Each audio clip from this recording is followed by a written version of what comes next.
Episode की शुरुआत में कटाना मैन अकाने से कहने लगता है कि वो फील्ड यहाँ से भाग चुकी है, जिस पर अकाने बताने लगती है कि हमें उससे कोई मतलब नहीं है, हम तो यहाँ पर चेनसॉ मैन का दिल लेने आए हैं। और इसी के चलते हम देखते हैं कि घोस्ट डेविल का एक हाथ डेंजी के पास जाने के साथ ही उसकी छाती की रस्सी खींच लेता है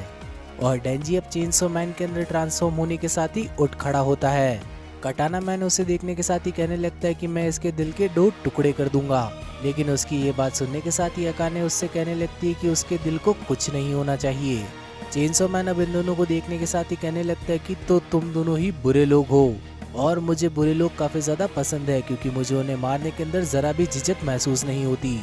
और इतना कहने के साथ ही डेंजी उसके ऊपर अटैक कर देता है और तभी हमें आकी दिखाया जाता है जो कि एक जगह पर बैठा था और हम देखते हैं कि आकी का काफी सारा खून बह चुका था। अकाने अब अपने वॉकी टॉकी पर कहने लगती है कि हम चेनसॉ मैन से लड़ाई कर रहे हैं और हमें ज्यादा लोगों की जरूरत है। और यहाँ पर चेनसॉ मैन और कटाना मैन के बीच में काफी खतरनाक जंग शुरू हो चुकी थी। ये दोनों ही दिग्गज एक दूसरे को काफी ज्यादा खतरनाक टक्कर दे रहे थे और तभी उस जगह पर कटाना मैन के कई सारे साथी आ जाते हैं जो कि डेंजी के ऊपर बंदूक तान देते हैं। कटाना मैन उन लोगों से कहने लगता है कि उसके हाथों पर या उसके दिल पर निशाना लगाओ, लेकिन गोली चलाने से पहले ही डेंजी उन दोनों को ही पटक देता है। लेकिन तभी एक आदमी डेंजी को गोली मार देता है, लेकिन तभी डेंजी उसी आदमी को होस्टेज बनाने के साथ कटाना मैन से कहने लगता है कि मैं तुम्हारे आदमी को मार दूंगा। लेकिन तभी कटाना मैन अचानक से जमीन पर बैठ जाता है और ये चीज दरअसल में कटाना मैन का अटैक करने वाला पोज था और इसी चीज के चलते अचानक से कटाना मैन डेंजी के पीछे आ खड़ा होता है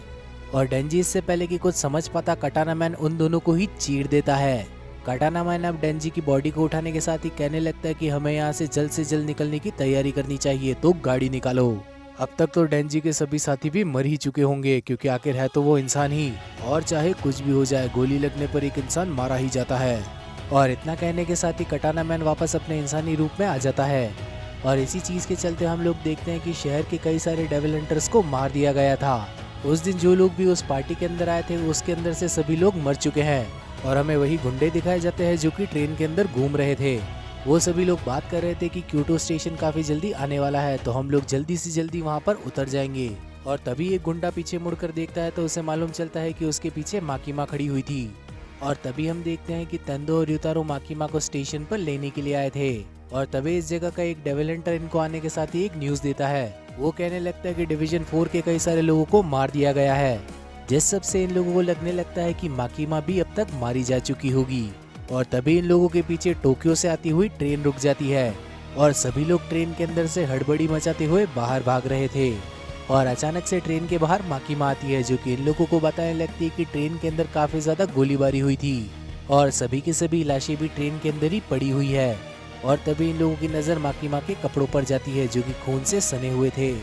और तभी ये लोग माकीमा से पूछने लगते हैं कि क्या उसे भी गोली लगी है, जिस पर माकीमा बताने लगती है कि ये खून उसका नहीं है और उसे एक भी गोली नहीं लगी। और ट्रेन के अंदर हम देखते हैं कि उन सभी गुंडों की मौत हो चुकी थी और उन सभी लोगों के छाती के अंदर एक बड़ा सा छेद मौजूद था। टेंडो और युतारो माकीमा से कहने लगते हैं कि टोक्यो के अंदर भी कई सारे लोगों के ऊपर अटैक्स हुए हैं और इसीलिए जल्द से जल्द हम लोगों को टोक्यो जाने के साथ ही उन लोगों की मदद करनी चाहिए। जिस पर माकीमा कहने लगती है कि टोक्यो काफी ज्यादा दूर है और वो लोग जरूर डेंजी के ही पीछे होंगे और हम लोग डेंजी की मदद इसी जगह से करने वाले हैं। माकीमा अब युतारो से कहने लगती है कि वो 30 ऐसे लोगों का इंतजाम करे जिन्हें काफी ज्यादा कड़ी सजा हुई है और टेंडो को एक ऐसा टेम्पल ढूंढना होगा जो कि काफी ज्यादा ऊंचाई पर हो और साथ ही माकीमा को कुछ साफ कपड़े भी चाहिए थे। कुछ समय बाद कई सारे गुंडों को उसी टेम्पल के अंदर लेकर आया जाता है। वैन के अंदर उन लोगों को काफी ज्यादा अच्छा खाना भी दिया जाता है और फिर उन लोगों को टेम्पल की सभी सीढ़ियां चढ़ने को कहा जाता है। माकीमा भी अब साफ कपड़े पहनने के साथ ही उस जगह पर पहुंच चुकी थी और दूसरी तरफ कटाना मैन अकाने से कहने लगता है कि ब्लड लॉस होने की वजह से कई देर तक मैं ट्रांसफॉर्म नहीं हो पाऊंगा। और यहाँ पर इन लोगों के आदमी डेंजी को एक वैन के अंदर डालने की कोशिश कर रहे थे, लेकिन तभी इन लोगों को एक काफी ज्यादा अजीब सा कौवा दिखाई देता है। वो आदमी कहने लगता है कि मुझे काफी ज्यादा अजीब सा फील हो रहा है और हम लोग देखते हैं कि अचानक से उस आदमी का शरीर दबकर फट जाता है और ये चीज देखने के साथ ही ये सभी लोग काफी ज्यादा डर जाते हैं। अकाने अब टीम ई से पूछने लगती है कि क्या टीम सी ने माकीमा को मारा या नहीं और तभी टीम ई का आदमी कहने लगता है कि कई समय से टीम सी रिस्पॉन्ड नहीं कर रही और अचानक से ये टीम ई का आदमी भी दबकर फट जाता है और यहाँ पर अकाने समझ चुकी थी कि ये काम जरूर माकीमा का ही होगा और दूसरी तरफ माकीमा ने इन सभी लोगों की आंखों पर एक पट्टी बांधी थी, जिस पर युतारो सोचने लगता है कि आखिर इन दोनों की आंखों पर पट्टी क्यों बांधी गई है। जिस पर युतारो बताने लगती है कि माकीमा सीधा चीफ सेक्रेटरी से बात करती है और हम जैसे छोटे मोटे डेविल हंटर्स को ये जानने की इजाजत नहीं है कि माकीमा ने आखिर कौन से डेविल के साथ कौन सा कॉन्ट्रैक्ट किया है। और तभी माकीमा एक क्रिमिनल के पास जाने के साथ ही उसे शोजो मिशिमा कहकर पुकारने लगती है और उस आदमी के भी बिल्कुल कुछ ऐसा ही कहने पर माकीमा अपने हाथों से कुछ हैंड साइन बनाने लगती है और यहाँ पर कटाना मैन का दूसरा आदमी भी फटकर मारा जाता है और उसी आदमी का नाम शोजो था। और हमें यहाँ पर ऐसा पता चलता है कि माकीमा इन लोगों को कुचल रही थी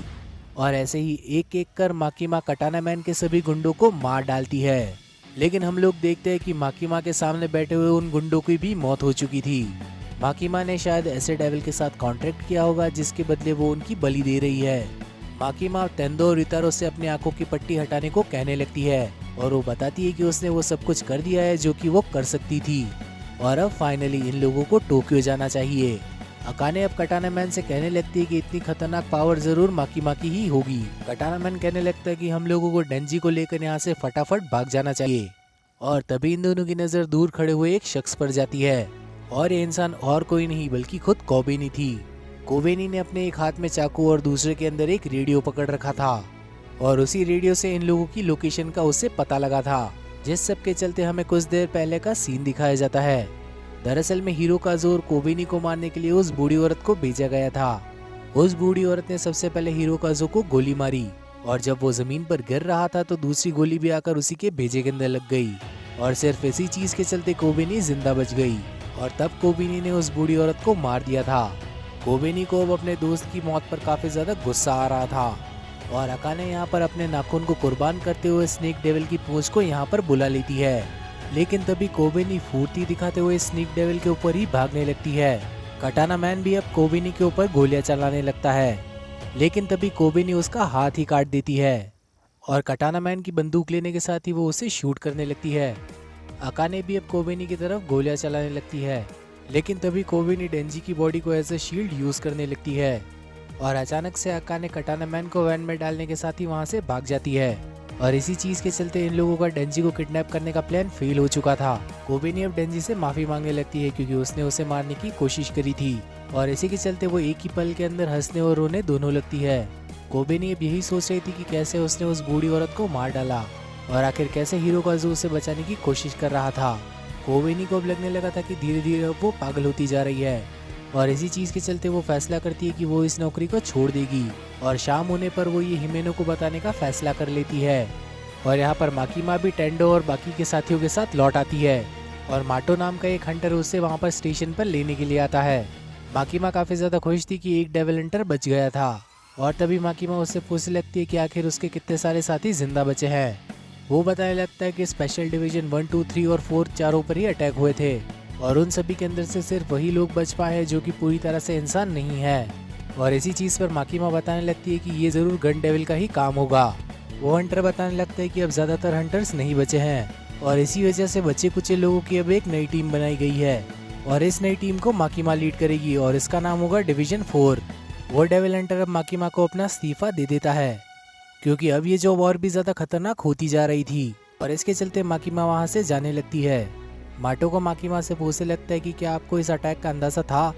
तो माकीमा उसे जवाब देते हुए कहने लगती कि अब तुम इस ऑर्गेनाइजेशन का हिस्सा नहीं हो, अब तुम एक आम नागरिक हो, तो अब मैं तुम्हें कोई भी जानकारी नहीं दे सकती। युटारो और टेंडो को अब काफी ज्यादा चिंता हो रही थी। वो दोनों बताने लगते हैं कि वो यहाँ पर इस डिवीजन को ज्वाइन करने नहीं आए हैं, हम तो कुछ ही समय के लिए टोक्यो में आए थे। और माकीमा बताने लगती है कि ये कितनी ज्यादा शर्म की बात है, तुम लोगों को जरा सा भी अंदाजा भी नहीं है कि आखिर टोक्यो के अंदर कितना ज्यादा अच्छा खाना मिलता है।